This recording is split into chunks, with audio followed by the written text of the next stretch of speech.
Siddharthan SFI പ്രവർത്തകനാണെന്ന അവകാശവാദവുമായി പ്രാദേശിക party നേതൃത്വം. സിദ്ധാർത്ഥന്റെ നെടുമങ്ങാടുള്ള വീടിന് മുന്നിൽ SFI ഫ്ലെക്സ് സ്ഥാപിച്ചു. തനിക്കുമേൽ രാഷ്ട്രീയ സമ്മർദ്ദമില്ലെന്നും കുറ്റക്കാർക്കെതിരെ മുഖം നോക്കാതെ നടപടിയെടുക്കുമെന്നും VC ഡോക്ടർ MR ശശീന്ദ്രനാഥ് പറഞ്ഞു. പൂക്കോട് വെറ്ററിനറി കോളേജിൽ SFI പ്രവർത്തകരുടെ ക്രൂരമർദ്ദനത്തിന് പിന്നാലെ മരിച്ച നിലയിൽ കണ്ടെത്തിയ സിദ്ധാർത്ഥൻ SFI പ്രവർത്തകനാണെന്ന് CPIM പ്രാദേശിക പാർട്ടി നേതൃത്വം.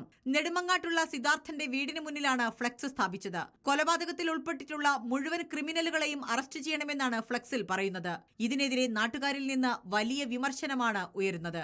അതേസമയം പൂക്കോട് വെറ്ററിനറി സർവകലാശാല VC ഡോക്ടർ MR ശശീന്ദ്രനാഥ് സിദ്ധാർത്ഥന്റെ വീട് സന്ദർശിച്ചു. കുടുംബത്തിനൊപ്പം നിൽക്കുമെന്ന് വെറ്ററിനറി സർവകലാശാല VC MR ശശീന്ദ്രനാഥൻ പറഞ്ഞു. ഏതെല്ലാം ഏരിയയിലൊക്കെ അന്വേഷണം പോകണം നോക്കി അതിന് ചെയ്യും. യൂണിവേഴ്സിറ്റി എല്ലാ സപ്പോർട്ടും ചെയ്തുകൊണ്ടിരിക്കുകയാണ്. ഇത് ഒരിക്കലും സംഭവിക്കാൻ പാടില്ലാത്തതായിരുന്നു, സംഭവിച്ചു പോയി. ഇനിയിപ്പോൾ കുറ്റവാളികൾ കണ്ടുപിടിക്കുക. ഒരു സമ്മർദ്ദം ഒരിടത്തൊന്നും ഇതുവരെ ഉണ്ടായിട്ടില്ല. അപ്പോൾ നമ്മളത് എളിയസ്റ്റ് ചെയ്യാൻ ശ്രമിക്കും.